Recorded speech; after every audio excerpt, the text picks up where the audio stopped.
Good evening, everybody. I'm Theo Anagnostopoulos, and I would like to welcome you in the panel, Who Owns Science? Have you ever had a stomachache that you had to look up in the internet what could be the possible causes of your symptoms? Have you ever thought whether you should eat genetically modified corn and wanted to look up for some information?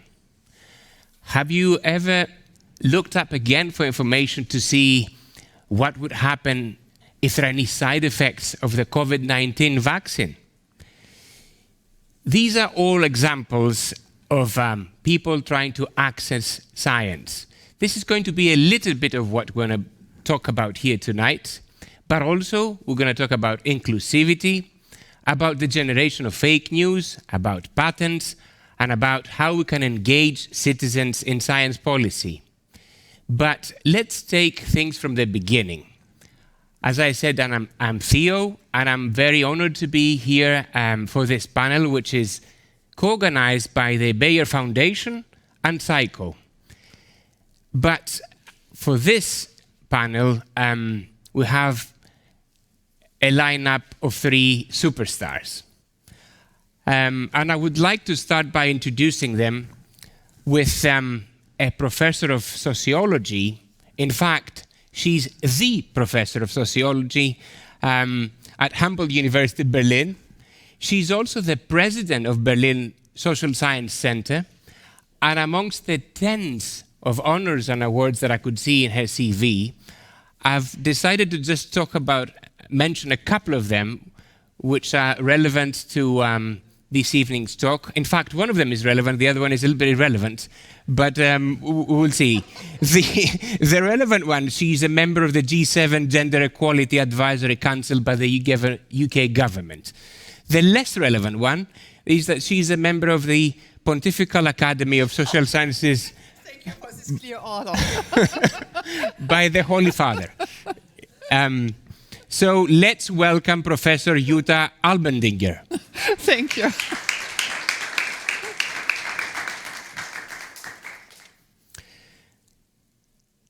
Now, we have another very inspiring young lady with us, who is a leader in her field. She's a chemist. She always had a passion for chemistry. And she's running her own group at Leibniz Institute for Catalysis. She used to be a competitive swimmer and all that. Really? Okay. It's a pity we don't have a swimming pool here tonight. And all that passion, she's taken it into science. She also loves to teach and train the trainers, other teachers in chemistry, in STEM education. So let's welcome Jola Pospech.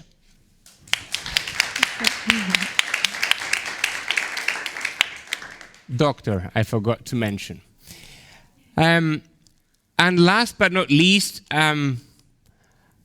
we have a scientist with us who is quite accomplished. He has more than 70 publications himself, including ones in Nature and Science, before taking up the head of research and innovation in several companies.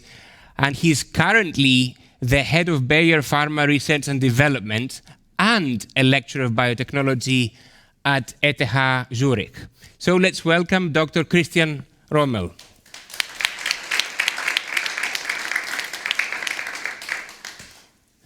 So with this panel, we can start our discussion today. But before that, I would like to share something from my experience as a science engager of the last 12 years. As I said earlier, I've been running SciCo since 2008 and 9. For the first 10 years of the life of this organization, I had to explain to everybody why it is important to communicate science.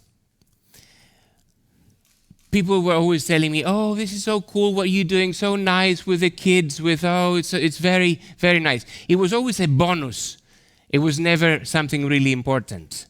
Until this catastrophe, the disaster of COVID came. all of a sudden, what we were doing became extremely important. And it's no surprise that in April 2020, this article came in the New York Times, where basically for the first time we could see the scientists as being the superheroes. And why did this happen? Because in eras of crisis, everybody needs a hero, somebody who's reliable, somebody who knows what they're talking about, and somebody who is a leader. So this transformation was a transformation for our work as well. So with this, the next slide, please. Let me say it again. COVID is a catastrophe, okay? But let's try and see some positive sides into all this. What happened in the field of health? We now call it the health age because of the mega transformations that took place throughout the last 2 years. So I would like to ask our panelists, if I give you a minute each, could you come out with a positive outcome for science and one positive outcome for you personally throughout the COVID era? And I will start with Jutta.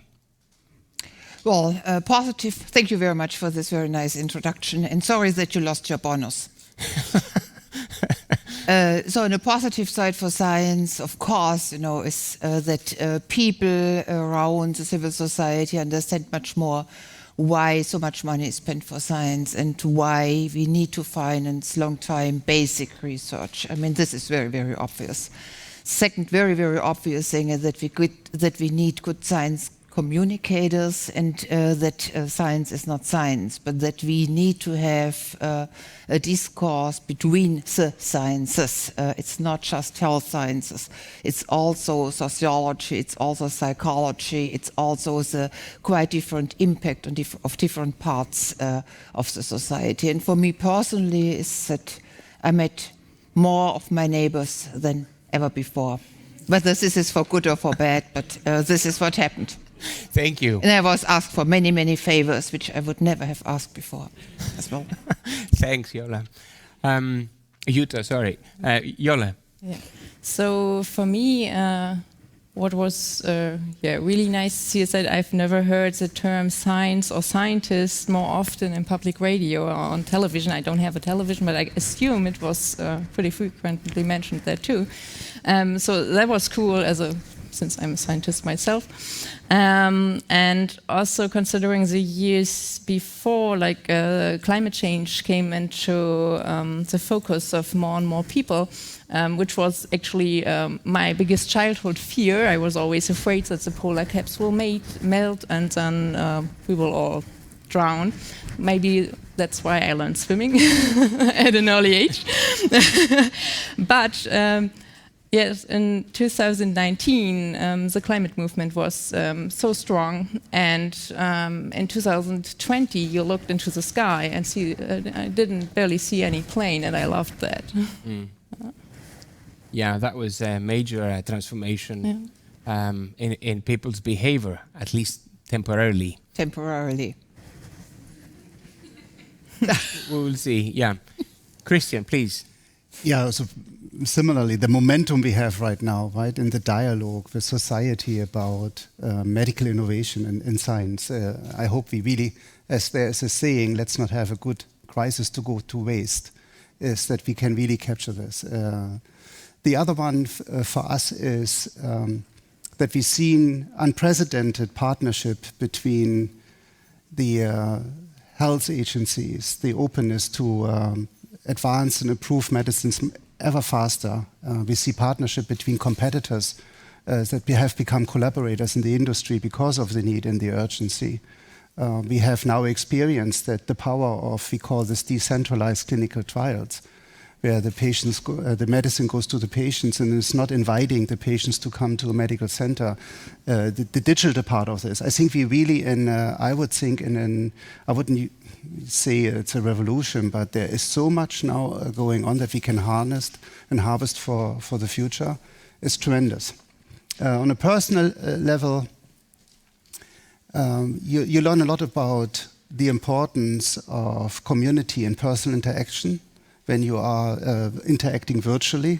I think there are a lot of good stuff, but I think also a lot of us misses few things, and I hope we carry them forward and reinstall a sense of personal interactions. And one example is when you go on such virtual Zoom calls and you say, hey guys, and everybody should speak up, and then everybody please go on mute. And I think this is this common behavior. You have an interest in someone's thought, but there is something intrinsically actually saying go on mute. And there's a lot of reflection and learning how we work with each other, I think.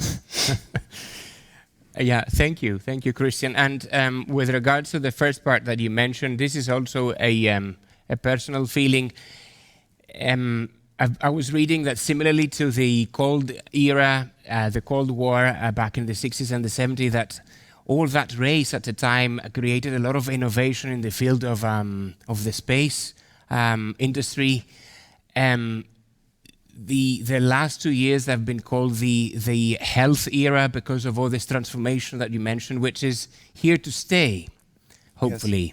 Yes. So, okay, thank you. Let's move on to our first game of this evening. Basically, it's called Guess the Data. We will show you data from the survey of the Eurobarometer. This is a survey conducted by the European Union, funded by the European Union. It's the latest version. The results came out 2 months ago. The base is 37,000 people all across Europe, all 27 EU countries plus 11 more countries. The age group is above 16, and there's no bias to who replies to those. So this survey is going to show us some perceptions and some beliefs about science understanding. So in the first slide, I'm going to, all of the statements you're going to see are all true, they're all correct. I would like our panelists to guess the percentage of people who answered correctly, okay? So let me start with the first one, which is, the continents on which we live have been moving for millions of years and will continue to move in the future. So, Christian, what percentage of people answered this correctly, do you think? Every other one, maybe 50%. Pandora? It's 82%, and you can see the voting of 2005 to the same question was 86%. This year was 82%. Okay, you did relatively well on this one, but hopefully I will give you another chance. You're very polite, Theo. Now, Yola, humans did not live at the same time as the dinosaurs. How many answered this correctly? Depends on whom you consider a dinosaur, but probably I would hope for 90%. Like the ones we have in the museum? Yes. Yeah, I'd love to see them. 90%? Yeah, that's quite hopeful. 66%. So that means that 34% of the people in Europe, they believe that dinosaurs are pets, you know? It's amazing.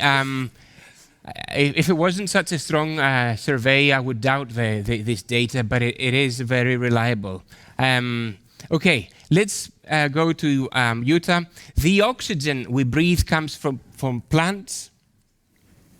80%. Exactly, it's 82%. Don't get overexcited. Okay, Christian, antibiotics do not kill viruses.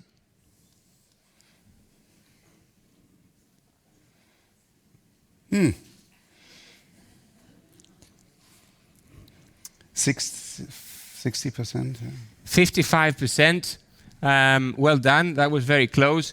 And I would like to give the last question to Jutta because of the type of the question. It says, I'm sorry, Yola, the methods used by the natural sciences and the social sciences are equally scientific. Low number, 40% at maximum. Oh, you've seen the survey before. It's 47%. Well done. Okay. Actually, so yeah. This is just a little bit of an introduction. This is what I know because everybody tells me that I'm not working scientifically. Well. Okay, so this is a perception that I think that there needs to be work done on this, right? Well, in general, but it relates to both. Okay. So the reason we did this exercise is, of course, we introduced gamification in our panel, but also this is the next slide we want to basically discuss mostly, which is when. But may I interrupt? Of course. Are there huge differences across countries and by age and things like this? I cannot tell you about age, but I can tell you that there are differences, and this is a good opportunity for me to tell you that, for example, my country, Greece, and also Cyprus, they were the two worst ones in the perception of antibiotics. We were like 80% what was the question again? Antibiotics don't kill viruses. Yeah, so it was like, so basically we had this culture of taking antibiotics as pills for everything, and this shows in this, yes, there are differences between countries. It's a very extensive survey they've done. Okay, let's go to the following slide. Now, who answered correctly? Who answered correctly in the previous questions? And this is going to lead us to a discussion about inclusivity of science. So all these are summaries. I'm going to read them through. These are summaries of how they answered. And I will explain exactly how they answered. But it was mainly respondents who used the internet frequently. They were right. Mostly right. It was respondents who left education later, more educated people. It was people who were relatively wealthy. They didn't have any difficulty paying the bills. It was people who had a prior interest in science and technology. There were managers, white-collar workers, students, and self-employed people, and men. Now, let me be a little... Or they have more time than women. Yeah, that's true. I would like to be a little bit more specific about how these answers came up. So for the example of men are more likely than women to give more than 8 correct answers of the total 11 questions, and the difference was 29% versus 19%. But still, men scored higher than women. Yeah, but what does this mean, a very correct answer? Now we are really approaching the topic. Yeah. Do they really have to guess the exact percentage? No, they have... So all of us would be wrong then? You're right. You have these levels of very much... this is 1 to 5 basically are the answers. So 5 is the closest one. Understood. You know what I mean? Yeah. Do you know what I mean? 5 categories. 5 categories, where 5 is the highest one. Okay, so let's discuss a little bit about these outcomes. And I would like to start with you. I will all give you about 2 minutes each to express your opinions about this topic, and then we see how it goes. Please. I have questions to all of them, actually, because respondents who use the internet every day, then the question is what kind of internet resources do they use? I mean, are they social networks? Are they Wikipedia stuff? Or are those newspapers? I mean, this is a really fuzzy category. Yeah, you're right. Coincidentally, we've inserted another slide later on where they show us Where do they get this information? Okay, so next one, not surprising, because the longer you are in education, the more you learn from science and of science. No surprise about this. Respondents who never almost have difficulty paying, this is very much connected to education. The more education you have, on average, the more earning capacities you have. Then, of course, interest is related to knowledge, no question about this. Managers is also collinear with the other ones, and men do have more time. It was under 2 minutes. Okay, thank you. I will. It's not related to education, it's related to time. And because men are covered more by most of the studies compared to women. Okay. No, I mean, they know that. I will come back to you. I would like to ask Yola's view on this, because you lead in your group, you're into science yourself. I don't know whether you want to answer on this exact to comment on these results, or you want to talk about your personal experience of being a female scientist. Yeah. I have one question concerning this. So correct answer means they guessed right. Yeah. Okay, so in those 5 categories. Yeah, so I don't feel that the term correct is correct. Yeah. So the role of men and women in science, of course, is very pressing question and has to change. So we are born 50-50 men and women, and then if we rise through the ranks, then the decline of female co-workers is imminent. So if we now, I'm an assistant professor, and we have like team meetings in the Leibniz Institute. And sometimes I look through the room and there are 20 people in there and I'm the only woman. So this is a little strange. Right now, actually in my lab, I have 6 co-workers and 5 of them are women. So this is awesome. Most of the time, so we have 6 female co-workers and 1 man, and then the response is often like, "Oh, this poor guy, so you need to hire a man next." So, but this is actually the normal percentage in reverse. So, in science, out of 7 persons, 6 are male. And nobody says, "Oh, you need to increase the percentage of female co-workers," and the woman might feel discriminated. And now, people are telling me this, "Oh, this poor guy," and actually he's a very strong personality, and it's also for me it's very important for him that he never feels discriminated, and I also communicate that in reverse, like so. When I started my group, I also always said there are no genders in the group. So we are all just people that enjoy science, and everything else has second priority. And I wish that for... But this is the general population, or it's not just scientists? Yes, it's the general population. Christian? Well, I think it triggers concerns. First, if we talk about the education of science and innovation in medicine, we talk about COVID-19 and new vaccines, and half of the people believe you coexisted with dinosaurs. I mean, what a gap to fill. The other one is it doesn't represent equality, and I think it's a huge concern if education is linked to your financial situation, to whether where you were born, how you were raised. I mean, this is profound in such a simple access of information. So I'll take a lot of concerns from that, I have to say. I see. Yeah. Fake news probably plays a big role. If the internet is a source of education, and whatever news travel faster and better is completely directing, and then you end up with such a mess in education. So that is really, that's alarming, actually.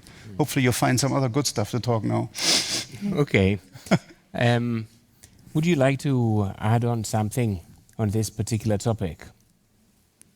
I would like to. Of course, please. But I don't want to. No, go ahead. So what you just said, I think it's will probably get a little worse now, since you rely so much on technology to have access to science. And a lot of people don't know that lectures at the university are actually free to go to. You just need to be enrolled to take the exam and to get a degree, but you can go to every lecture you like. But now it's more and more difficult because you need an access link to join a hybrid class or whatnot. So, yeah, that's a little bit disturbing. So I didn't get the point. That is becoming more accessible or less accessible? Less accessible. Less accessible. Yeah. I see. So, well, of course, I'm always interested in the differences across countries, because the educational systems are very much different. In the moment children learn about science in the US, it's it's earlier. I mean, if you are around Palo Alto or in those very well situated high-tech environments, my son had to learn about it at the age of 3 or 4, and as a good German mother, I was frantic about it because I thought he's way too young. So, I mean, we can actually learn. We need to be concerned, yes, but on the other hand, we can learn a lot from the standard deviation across countries, where people with a low education can do better compared to the average, and where they do worse compared to the average, and then adjust educational systems. And this is what we know, but what we don't do. Right. Yeah, no, you can't, so it's in our hands. Yes, you can't deny that. This has implications, I think. That's actually a very good point, that if we're analyzing individual countries on this, we would see much greater deviations. I think it's relatively homogenized, the way that it's presented in one slide. Yes, and then we later obviously talk about causality, which is another point behind those data. Yeah. I guess. We might get the chance to talk about it a bit later. Yeah. Okay. So we change the topic now. I'm going to show you a slide. This is sort of quite something. It's really work sitting here. Well, yeah, it's like a. You mean on the stool? No, no. Because we are getting asked so many questions about our knowledge. Have you been on the panel before together? No. No. Otherwise, I would be better prepared. I would have answered it with 90% or something. Okay, let's go to this. I'll tell you this story here. We have the 2018 Nobel Prize winner in chemistry, George Smith. He developed an elegant method known as a phage display that he uses bacteriophages to evolve new proteins. After winning the Nobel Prize, he came up with some statements, and they were mostly about the intellectual property rights owned by pharmaceutical companies, and more specifically, I will read the text which is written in bold there. To these two questions: did the companies who developed and produced the COVID-19 vaccines deserve patent monopolies for their vaccines? And was the promise of patent monopolies the best way for governments to foster development of the vaccines? His answer was that in both questions, he says no. And the reason he says no is because this type of work requires not just a few years that a pharmaceutical company needs to put on to create an innovation, a patent, but it relies on a whole century of innovations and dozens of different research groups. So he says, in the end, that a better way to stimulate vaccine development would have been through public funding. And I would like to hear Christian's view on this. And okay, I can see a lot of you smiling, which is nice. That is a very complex matter. It is emotional, and I have a lot of understanding for that. But I would think I have an empathetic no to his no, and I explain to you why. First, I think it is very valid to say that the government should invest in the advance of science for, massive health problems. That is undebatable. But I'm on a true belief that the efforts and the genius of discovery and inventions need to be protected in order to make it possible to facilitate innovation. If you allow me to say that now we see and experience the massive impact of the COVID-19 development of certain companies. But if we deconstruct this and reverse engineer, it took them many years to get there. And for this, they needed a lot of financial resources, investments. Yeah? Some companies worked on the development of mRNA-based vaccines over 20 years. And they had to raise a lot of money to do this. And they could only access those financial resources because of private investors who see their investment in return. And they can only do this if the inventions are protected. Otherwise, there is no thesis for any investment. So one thing, I think we live in a system where innovation is protected by intellectual property, because it really enables advancement of innovation. I would also invite us to think, if you consider some of the most or strongest places of innovation, like think about Harvard or MIT as a wellspring of creativity, talents, and discoveries. And those places are in such a strong position and can attract talent because of their infrastructure, capabilities, environment, brilliant teachers, and so forth. Their funding is, you may not know, 80% run by their managing their intellectual property. So the world depends, I think, on innovation. And most of our biggest problems haven't been addressed yet because we haven't discovered yet enough. So we need innovation. But I do think protection of innovation to drive it forward is very, very important.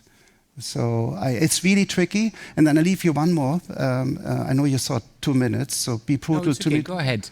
I think it's also not as trivial to think that you can easily copy in discoveries in inventions. So making a COVID-19 vaccine the way companies like BioNTech have mastered that, you cannot just give a recipe of cooking to someone. It's actually super dangerous what could happen if it's not available in a regulated or protected manner. Because those scientists, those companies literally worked on this 10, 20 years, day in, day out.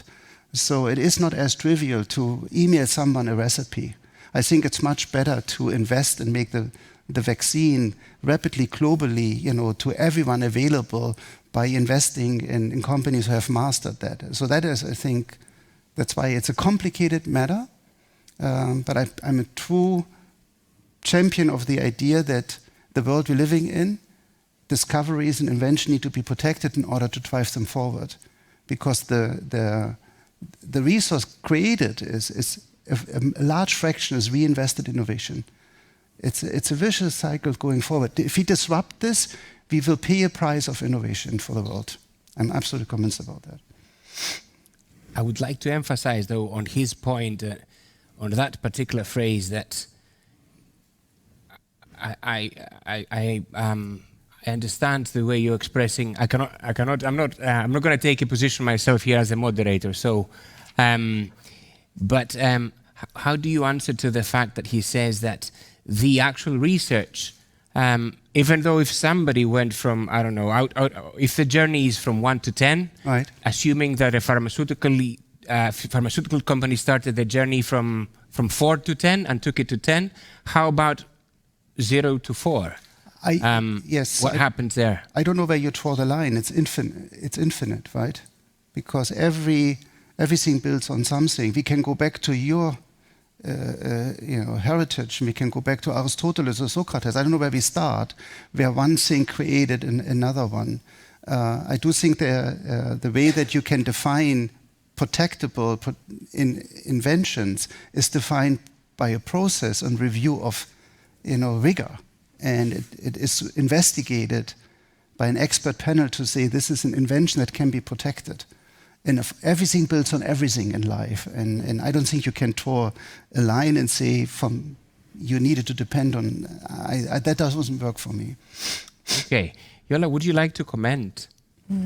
Yes, I can comment on like 2 or 3 points. So Smith said that's a better way to, what did you say, with a vaccine? The vaccine development would be facilitated by funding basic research, right? So, of course, funding basic research is not as easy to get. So, the percentage of proposals that are actually funded are rather low among different panels, like DFG. If you're lucky, it's 25%, or ERC grants are highly competitive, so there is a question, maybe 5 to 10% get a funding. And then there's the question whether the majority of the ideas are not funding worthy, or if there's just not enough funding available. Yeah. So it wouldn't really work, you think, in that way with the public funding? You try to acquire funding, and then you get 1 or 2 students funded, and so in the positions at the universities, for instance, where these ideas really rise. So this is step 1, right, of your 1 to 10 scale, and there should be a little bit more funding available to follow different ideas. So. Okay. Yes. Lady, please. So I think that this is not necessarily the case. I mean, you're absolutely right that when we look at public funding for science, that we spend more and more and more and more money for 2 or 3 or at a maximum 4-year projects, which is of course not the time needed for do really basic long-term projects and developments and foster innovation. This needs to be changed, and this is one concern which we have right now in the coalition building, in all the discourses around who is getting the Ministry of Education and Science, that the project time gets shorter and shorter. And this also would mean that the public area is less competitive to private research, which concerns me a lot. What also concerns me is that we, in part, work on the same issues without knowing from each other, publicly and privately. So it's a question, how do you increase the knowledge, who is working on what? And I would like to come to this point later in the discussion, because this is all about good scientific work. Then, of course, we have the problem that we really do not invest enough money in what we call science policy, that we do not enable poorer countries to come up with those innovative forces because they simply do not have the money. And therefore, we have to think about this developmental issue as well. So not just looking that they have enough and don't starve, but also that they have the capacities for doing research. And this must be at the front of how we think about those questions. Okay. Christian, would you like to answer? Two things came to mind when listening to both of you. One is you can't be so descriptive on funding research, because everything starts with basic research. Right? If you deconstruct again the story of mRNA, it goes back to the discovery of the genetic code and how it translates into the building blocks and the role of mRNA and so forth. So this is all basic research. The utility and the application to do vaccines is an invention that was protected. I actually really think if it wasn't effective, the vaccine would not be available today. Yeah, it would, so it has to be a sense of appreciation. And the other one is, of course, the private and public has to work way better together. And it is about the dialogue and education of society. And also the industry has to work way better, which we happen to see now in the pandemic crisis, is the pre-competitive partnerships, pre-competitive knowledge sharing, data sharing, in the interest of advancing the science faster. So I think, as I mentioned earlier, we have a tremendous window of opportunity here that we don't know whether we will capture it, but it's right now there. And I think discussions like yours today catalyze those. Well, it also means that we publish earlier, or that open access will be extended, and that we also let to know each other on what we are working and what did not work, and not just what works. Yes.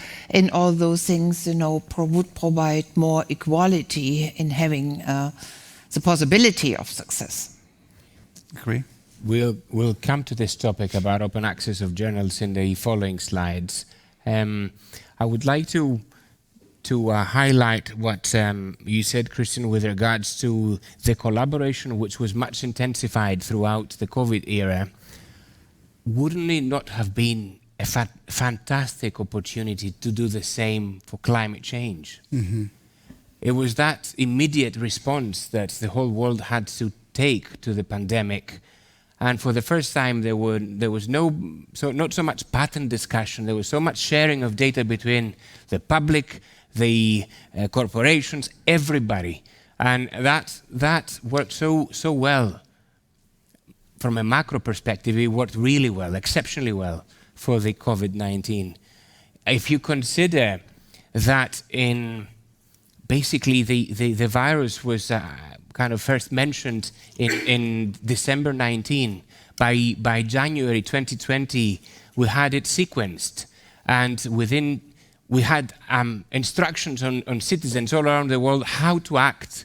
We could digitalize where everybody is, and there was a vaccine out in 2 months, which became official in 6 months.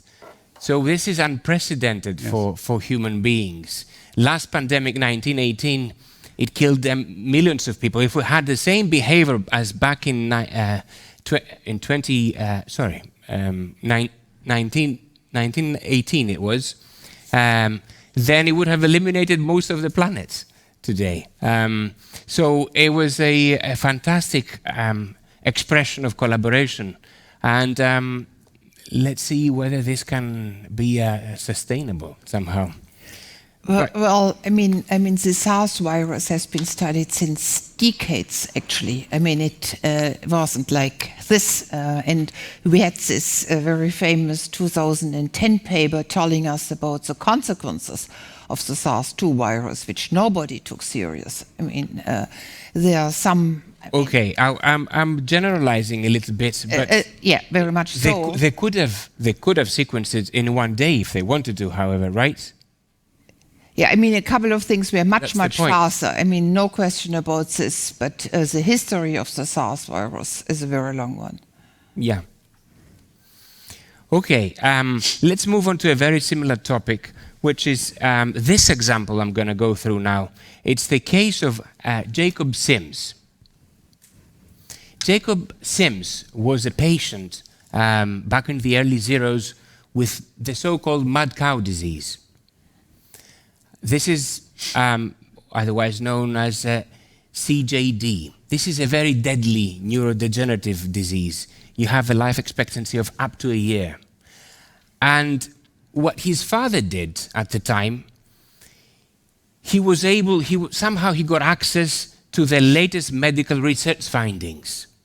So he found out about this drug, pentosan polysulfate, which was at the time being used experimentally on animals. And he claimed that he wanted to administer this to his son, and he took it to court, and he won the legal case. The drug was given to his son, And the son lived for another 10 years, and he became an ambassador for the disease. He was the longest living patient with mad cow disease. And this ignited a whole discussion about open science and open access to journals.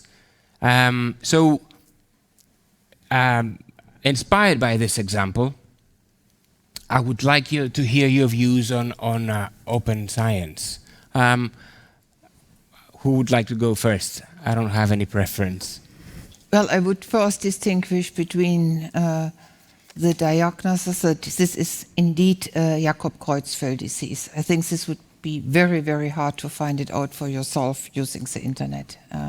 So now, the other thing is knowing that you have this disease, and then it all depends on the quality which is published on the internet. So whether or not you follow strict rules on quality of papers and things like this. So.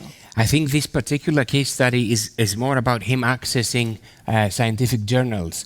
Well, then I don't have any reservations about it. I just wanted to make this difference that it's not about trying to find out which disease you have, which I think it's much, much harder, and then which cure probably helps or not. And this is about the politics of journals and how they publish and what they publish, yes. and the quality of publication, review processes, and all we know about open data.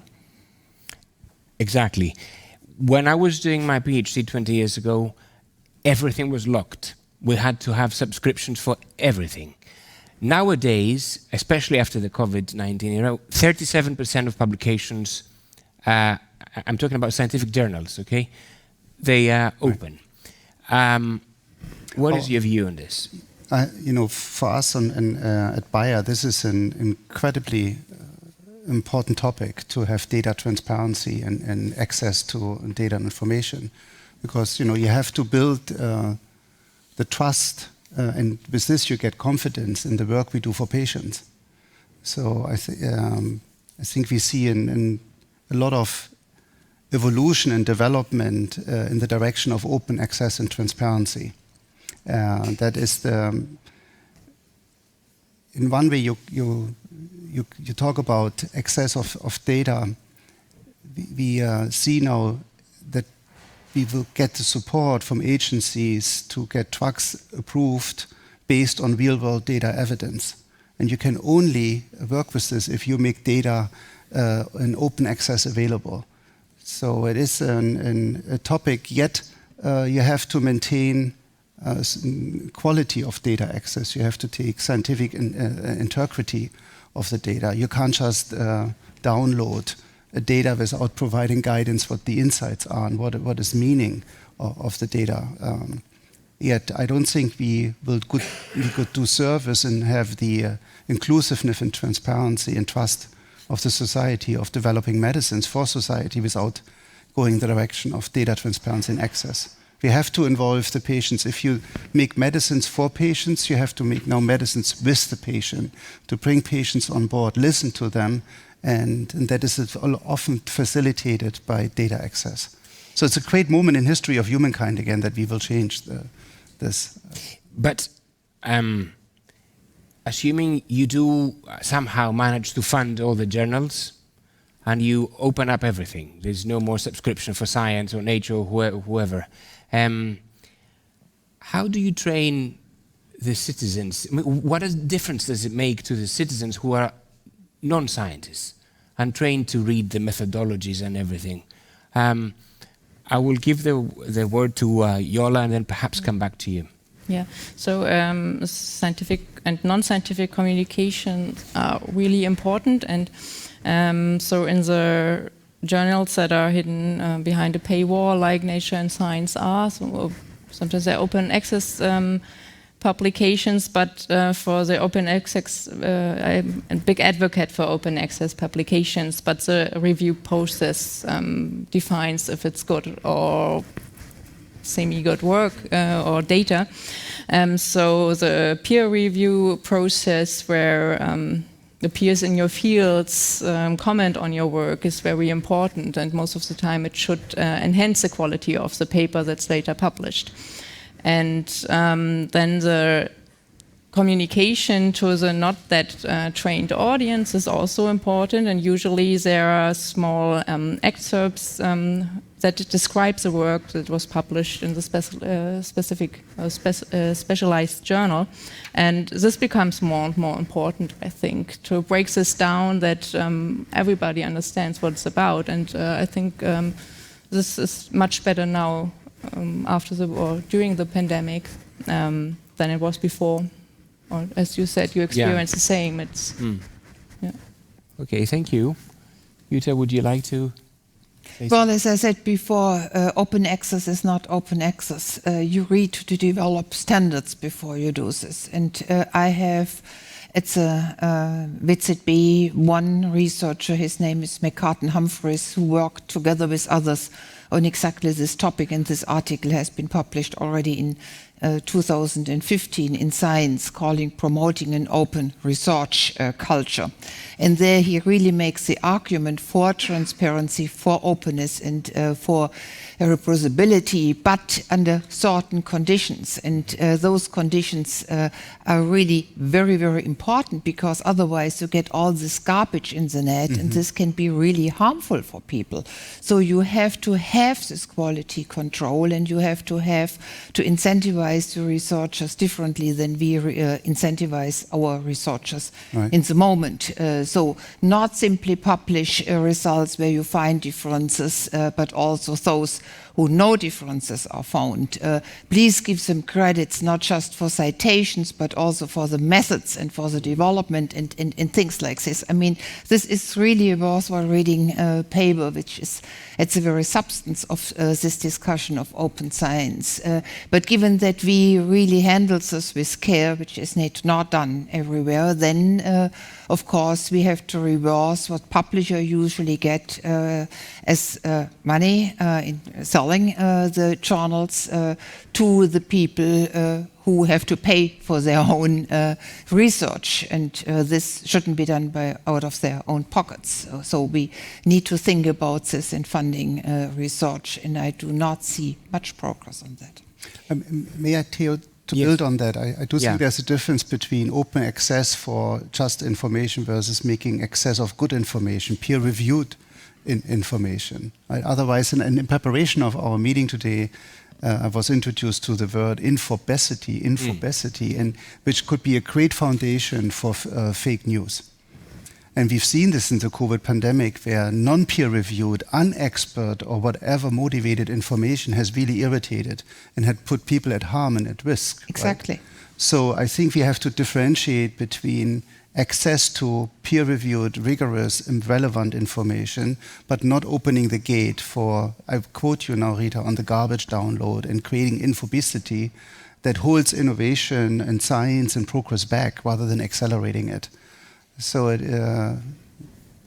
is not, you raise great things, great topics, but the answer isn't as simple to as often. Yeah, definitely. And I don't want to use it as an excuse. There's one new direction they're taking. It used to be the peer review used to be done by usually two reviewers per article. The newest direction is to let it open and be reviewed by the scientific community. Also, another direction is to pre-publish, as you said, to show the methodology before you get the results that you want. So you get, this is even more fair, I think, that you develop a methodology which is reviewed along the way. Yola, would you like to say something before we leave the topic? No, let me just, because this fits so very nicely. I mean, it's not just pre-publish. I mean, this means that a paper is accepted and that I publish it before the journal comes out. I mean, this is what we understand with pre-publishing. No, it's showing the methodology before it's actually going to be published or not. Exactly, and sharing that you are working on particular issues. This I find very important, because then you find out which other groups or whatever that she is working on a similar or is applying for money to work on a similar topic than other groups worldwide. And this, I think, will intensify innovation considerably. Not keeping the secret. Yeah. I prefer open access, peer-reviewed articles over pre-publishing. Yeah, I think this is worth it to wait for the reviews, what your peers think about the work. And otherwise, there's really a lot, and it's very difficult even for experts to just extract the things. And then afterwards, if you may find an interesting seminal pre-published work, and then you need to keep track what the final article actually looks like, and it might change a lot. Exactly. Yeah. This is why the Nobel Prizes went in economics went to exactly those people to which they went, because they were making those causal claims that much of our research is simply wrong, because it shows correlated but not causal effects, which can be hugely harmful, in particular in medicine. Okay. Sorry. No, it's fine. Let's since you already mentioned it, let's move on to the topic of infobesity. Basically, let's define infobesity a little bit here for our audience. It's a relatively new word, and it means it's a concept of information overload when all data is open and accessible by anyone, anywhere, at any time, mainly through social media channels. When one has too much information, he or she can not always filter out the right information for effective decision-making, or cannot focus on what is meaningful for their specific purpose. And also, it's very likely to create fake news. Let's also see on this slide the sources of information according to the Eurobarometer. So you can see that 63% is coming from television or streaming. So that's the main pillar. The second one is social media, and then you have 14% radio and podcasts, and 13% online encyclopedias. So let's talk about the danger of infobesity and the generation of fake news, especially since we agree on open science and journals. So, okay, we're providing the scientific facts. Let's see how we can protect our audiences.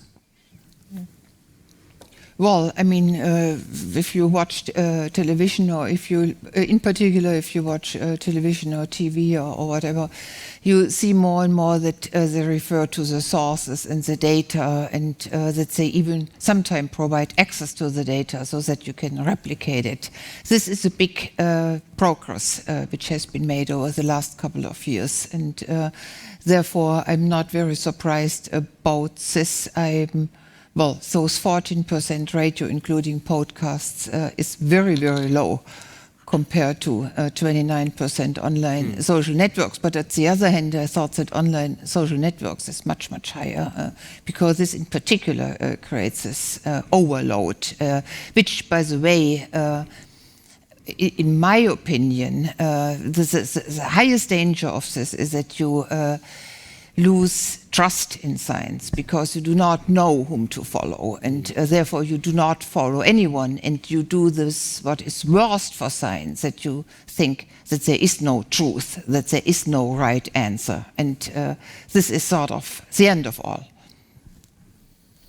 I think what you mentioned, the keyword trust, is a very important element. There's a lot of studies that are showing that people, for example, the people who don't vaccinate, is because necessarily they don't have access to data.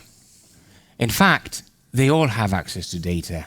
It's because they haven't been influenced by somebody they trust. And this is how people are misled quite frequently. If somebody they trust is on the wrong track, then they follow him. I would like to I can see you nodding a lot, Christian. Well, we know all what we're talking about. We've been in a situation where someone, with a lot of access to people, advised that if you drink detergent or put it into your veins, you get rid of COVID. I mean, this is a danger. I think right now we will learn how to regulate this too. I do think there will be a development of how we, citizens, society, and regulators, governments deal with people that unconstrained make fake information, put people at risk. We see it already happening. But you mentioned, Rita, when you are in the business, in the purpose of making medicines, then it is incredibly important to have an approach of false information, and one is building trust, and that comes back to how you include society and patients in your work, how you have open access to data. Will they listen more to you because you have trust? And I think if I have the privilege to be part of a company of 150, almost 160 years of contributing important medicines to humankind, and I think there's an element of trust. But we have to leverage this to our purpose to help people to understand. But I'm massively concerned if information comes out and advises people who suffer, someone from cancer or someone from COVID, then it's misguided and risks lives. So there needs to be, again, an approach to this. And you can't prevent it or avoid it, but I think you can steer it in the favor. Direction. Yeah. And I think we need to have a collective approach to this, to build this trust. Yeah, I think it's very important to focus on where to pick up the person that's interested in certain information, because they can easily get frustrated if it's too high level, which just does not mean by any means that they are stupid and will never understand it. It's just you need to break it down and start at a different point or rephrase it. And I guess that's done in television. There is like different levels of information that they provide. With a podcast, you are usually, if you subscribe, you have an interest prior to subscribing, so it's more specialized. Yeah. You wanted to add something? Well, I just wanted to make it even worse, because it's not just about losing trust in science. It's also trust in losing. It's also the possibility that you lose trust in politics, and this is even worse. And this all brings us back to communication and explaining why you handle things as you do handle these. Why in state 1 people can go to school, and in state 2 people can't go to school. Why children have to wear masks at school and adults don't have to wear masks, and all those things which were not very well explained. So we need to have many more people like you do. It's multifactorial, I agree. Thank you. It's multifactorial, the whole topic, and the politics is something that we cannot hide. I think, in my opinion, there's two elements. One is you need to train the audience. If they know about scientific reasoning and failure and success, when you come out in March 2020 and you tell them, I would like you to all wear gloves. So the government bought tons of gloves. And then 3 months later, oh, sorry, it wasn't gloves, it was masks that you should be wearing. And the scientists can say that because they have collected data and found out that gloves do not work really. They don't do very much, but masks do. And if you are trained on this and you see the data, you're going to be convinced. Okay, science is dynamic. But then comes the government, who bought tons of gloves throughout the first 3 months, and they also probably aligned with some corporations that produce gloves. This is a fictional example, by the way, I'm using. Not very much so, but... As I say, some stuck up detergent suddenly, yeah. So exactly, and then you have politics intervening with science. that you have to wear both masks and gloves until the gloves run out, in which case you can wear only the mask.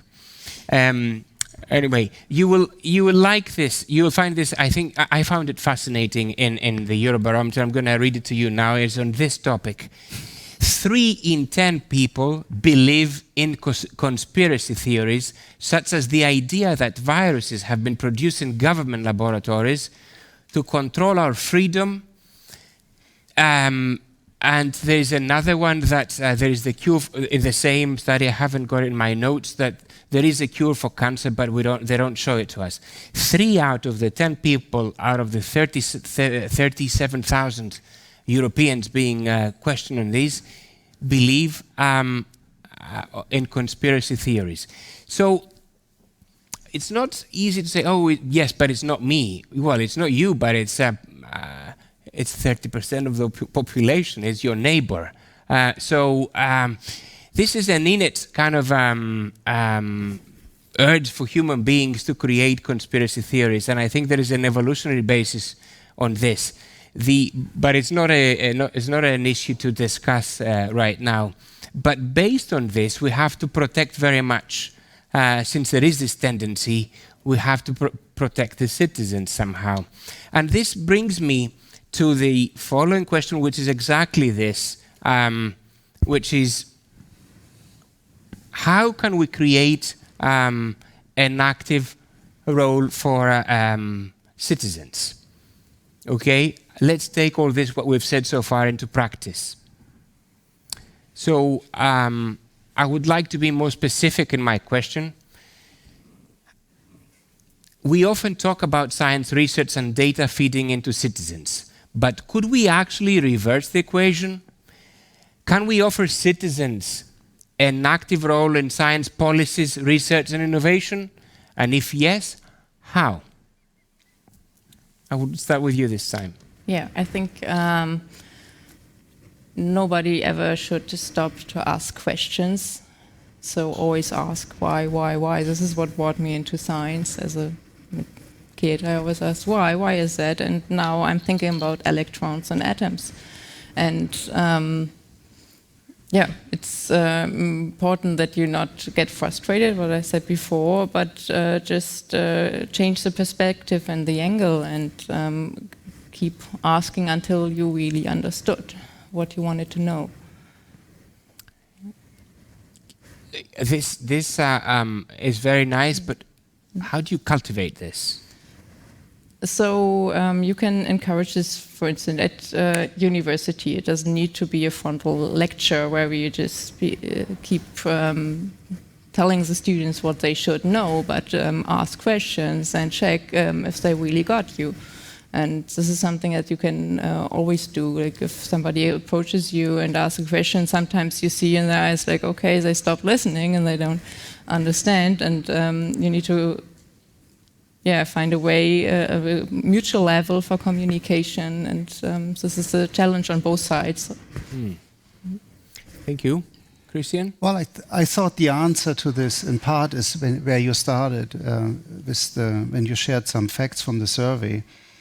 In part it can be addressed by investing in education, because when you are informed, I think you have greater interest and you know how to deal with data. The other one is how we also from a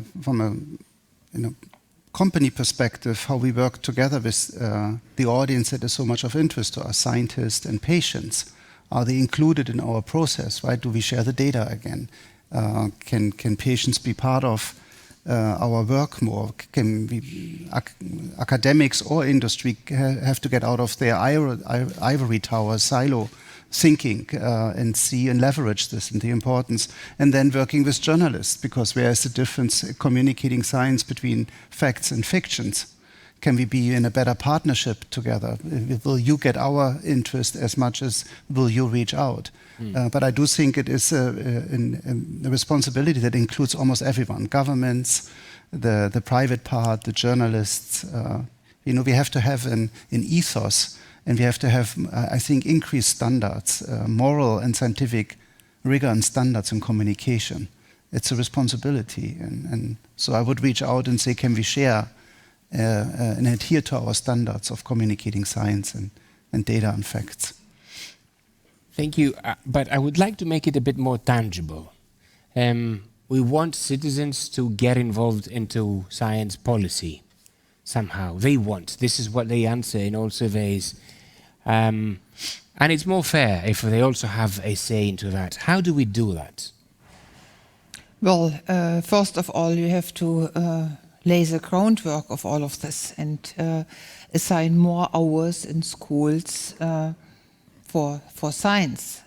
I mean, this. I think it's most necessary. We do not learn about the basic elements of science at schools, in Germany at least. And this needs to be changed, and by this we can enable people much more than we do right now. And this also means that we reach more people and engage them in education. And at least in Germany, we lose each year 20%, and it increased the number who do not get over a very basic level of education.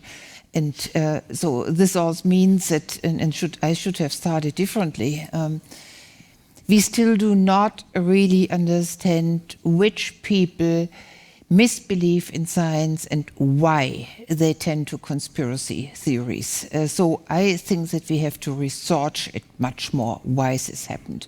And then, of course, we can increase the hours spent in teaching them about science at school, in further education and things like this. We can increase the way we bring science to the people and not just waiting until they come to a museum or to the social science center or listen to talks and things like this. I mean, this is a minority of people who is getting the information by this, and you showed this figure before. So, if I think about my fields, I mean, we have surveys, huge surveys, this Eurobarometer which you showed. I mean, it's a huge survey.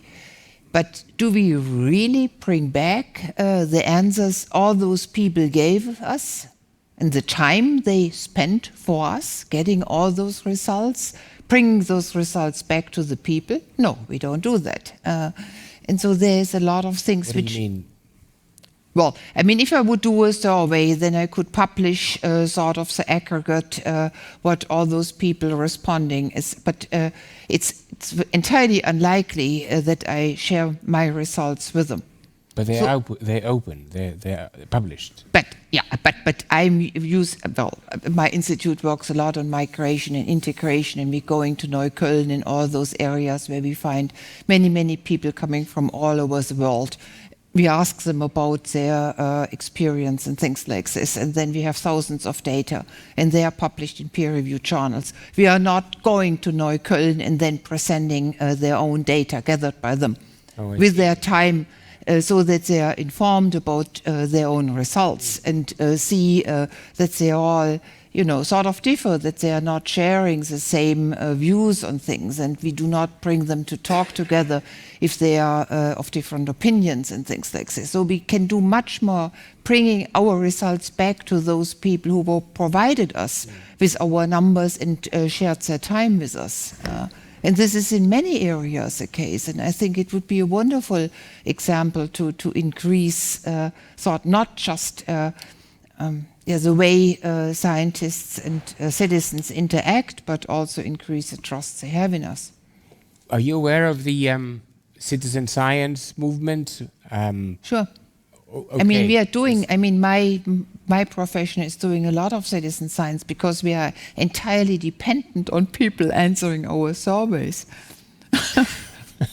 Okay, this is considered to be one way of engaging your audience. Only if you bring the data back to them, because otherwise it's a form of exploitation. Sorry that I say this so hard. Okay, what do you think about citizen science? What's your view? Christian? I mean, it's an enormous opportunity, right, to raise the awareness and invite people in that space. And I think this exactly. I was thinking You mentioned education is done by streaming and internet. But it would be great if kids could from time to time see an advertisement on the coolness of science versus another Coca-Cola advertisement, or that soccer playing, or at least in a balanced way. That the kids could ask questions. Why is this shown? Why is this cool? We with the Bayer Foundation are involved in those movements, because obviously it's the next generation. For us, from a sustainability perspective, is incredibly important. We will run out of existence if we don't find the next cool scientist, supporting us in our efforts to make medicines. Yola? I think it might not be the solution to increase the hour of STEM subjects in school, but to really start teaching the pupils how to approach any question they like in a scientific manner. Yeah. That's a very nice conclusion. Replication, things like what are the standards of doing good science, and at least I did not have this at school. It's still not covered. Yeah, neither did I. And from a personal perspective, I was taught, in physics oscillations on a blackboard. It was never kind of explained to me why we're learning that, and how does this relate to a bridge you're crossing with your car and it moves. There was never any connection of science to real life, and this is what we're trying to do with our work here. And it's not just we're not trying to shift all the teenagers that we're working on to become engineers and doctors or physicists, but we're trying to cultivate the scientific method as a way of living, of challenging things. Please. Would it be fair to say that, right now we have 3-4 major challenges: climate change, hunger, and diseases? And maybe you can add 1 or 2, but all of them can only be addressed by science. Think about that. The major issues of humankind can only be addressed by science. So to conclude on our kind of views about engagement of citizens, I'll try and sum up what you've said. Education is very important at schools. Also, open access to scientific journals and citizen science, but when this is done in a right way, that you train them throughout the experiment. They learn throughout the procedure, and they collect data in order to be part of an experiment that they understand as well. And there was a publication, I think a couple of years ago, that together with the 5, 6, 7 authors, they also put the 500 people who collected the data in the authors, which was very nice to acknowledge their contribution. So we're moving towards the end now, and 2 more things. One, we would like some questions from you, or I don't know whether we can get any online, but are there any questions that you would like us to answer? Please, Isabella. I have a couple questions. Oh, thank you. I have a couple questions. First of all, I would like you to repeat the person who wrote that article about open science. I would love to read up about that. The second is, I think I would even put it harder as you for Allmendinger with citizen science. I don't think it's necessary not only to collect data and give back to the people what they've said, but what we really want to do is to raise critical thinking by activating people, by being part of even the design of these studies, or what are the questions we're asking and what are the problems we're trying to solve. Mm-hmm. So get people into the process at a very early stage until the end, when the results are published. Yeah, so as to your second point, I entirely agree. So this is what we usually do. We have those focus groups and we learn in what ways they think about it, then we transform it into questions and then we ask those questions. But then we do not do the very last step usually. Sorry for interrupting. In one study of WZB, and I was actually informed of the results. I know, we so try to, that was a good example. The other question Can is I to quickly, you. if you don't mind, Isabella, nice meeting you. Hi. Let other participate in studies, and you may be disappointed if I share with you that it's relatively recently, but not only at Bayer, but we do, right now when we do clinical trial study designs for testing the potential new medicines, now patients are invited into this process. Patient foundations are being asked, is this the right thing to do? Is this what you're really looking for? Can we go faster? Can we go better? How would we make the studies open to the patients in need? And it hasn't been like this. Yeah? It was decided somewhere else. But right now, it is this open access. It is this invitation. If it's done for you, we need to do it with you. And this is a really new experience. That's a good intro to my question, which is to you. You've been proposing open data to share patients' information, so patients should share their information and be part of the process on the starting end. However, on the other hand, you're asking for, or you're voting for knowledge protection at the same time. So how does that fit together? I see a problem there with open data and knowledge protection. You can't combine them, in my views. So I do think that thanks for allowing me to perhaps clarify that to you. When you say knowledge protection doesn't mean you're not sharing, right? It's just that you protect that when you have made efforts and you have differentiate yourself from others, that you have a chance to protect your own progress, your discovery, your invention. But a patent is as rapidly made available by knowledge sharing as a publication. So knowledge is not shared.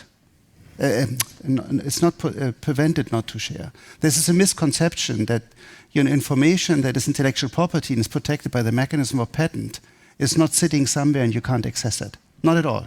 It's actually better and more detailed, often shared at any scientific publication. But you're right, and when we work with patients and we need their data, there's an element, of course, also from patients' information protections. So how can you, I would almost, in a dialogue with you, if the patient needs to be involved and we need information, how could this information from a specific patient can be shared back into the public domain? And I don't know how we feel about it, but I have to say that in Germany, for instance, it's almost virtually impossible to share patients' data in order to advance science. There are other countries way more progressive, because for the common shared goal between a patient, between a company who makes medicines, and between society, there is a shared goal of, how can we progress with this information? Some governments regulate it that we don't actually leverage enough information. So we are on our own way. We have the ambition, we talk about it, but we can't walk the talk. In certain countries, in certain regions, where data information is prohibited. And I don't think it makes any sense because the patient actually wants to participate and share information, but it's not allowed to pass that on. I think it's a huge bottleneck. Okay. I'm sure you're dealing with this from a politics and from a political makers. I really don't understand. I can get really emotional on this, that I don't understand why society doesn't support sharing information on diseases, on certain patients. In particular, medicine today is so personalized. Every patient has almost his own disease, and we will only understand this by sharing this information. In Germany, for instance, it's virtually impossible.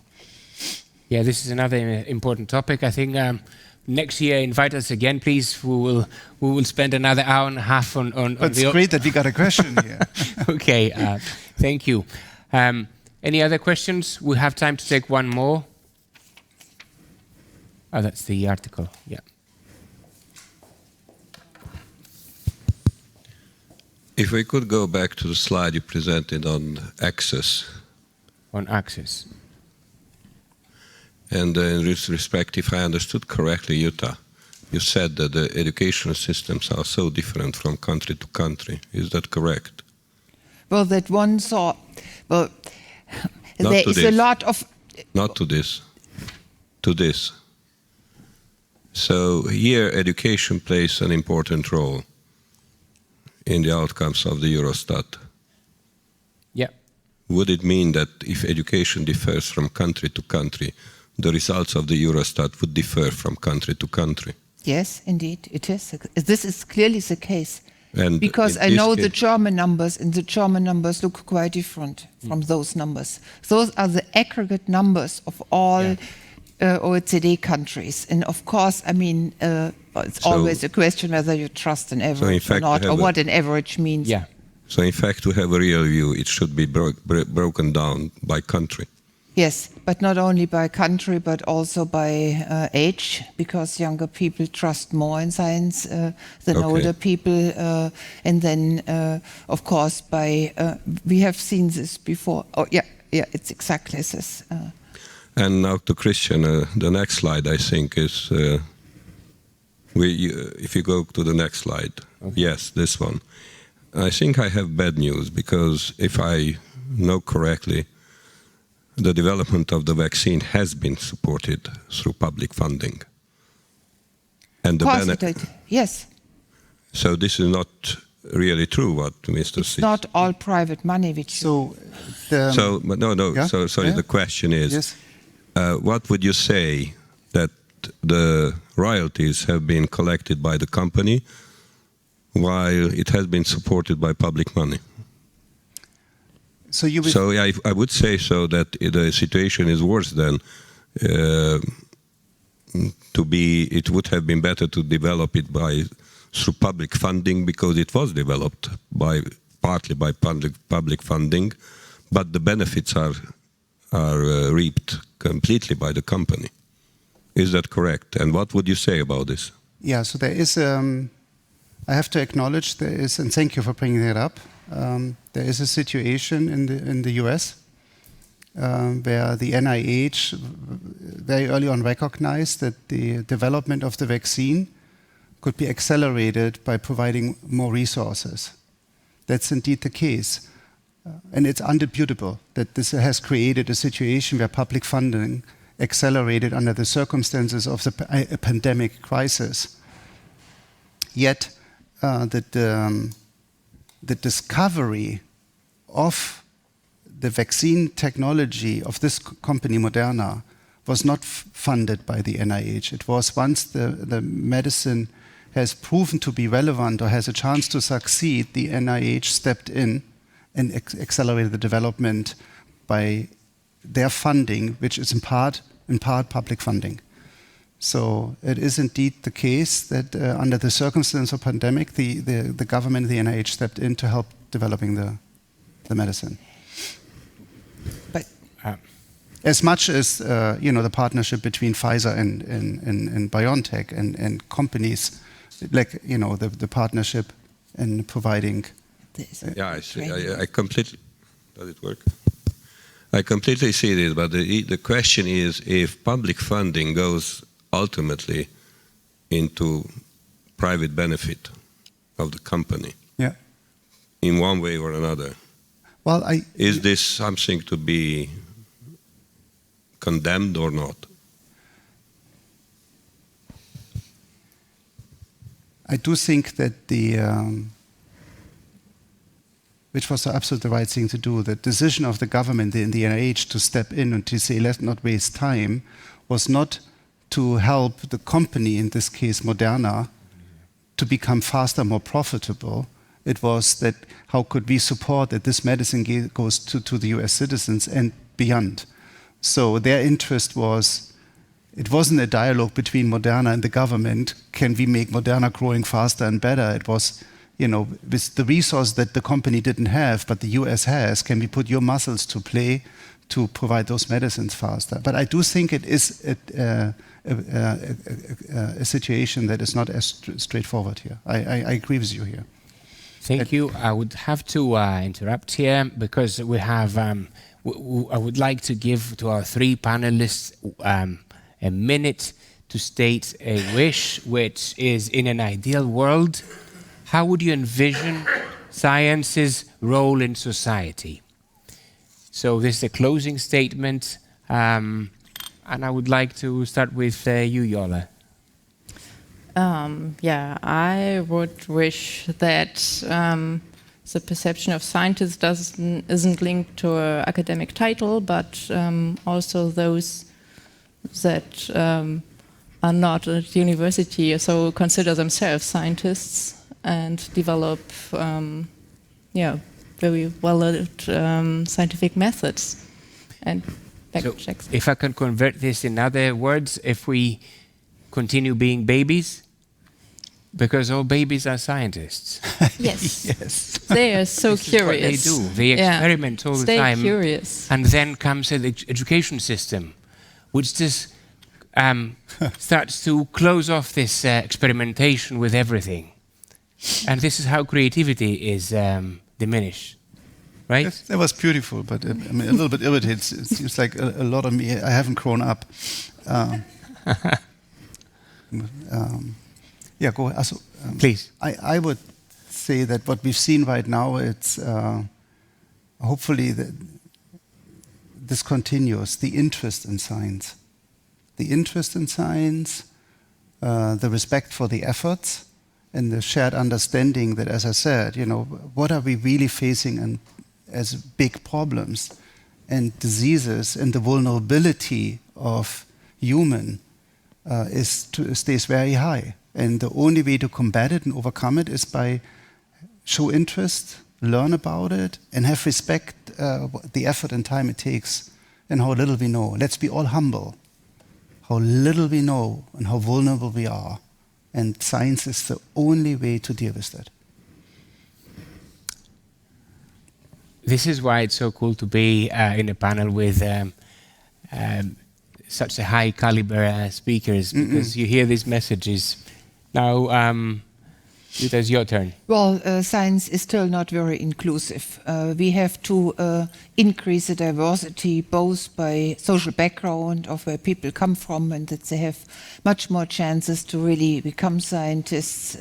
We have to increase internationality, and we also have to increase the number of women in science. All this is very clear, and we didn't do very good on this.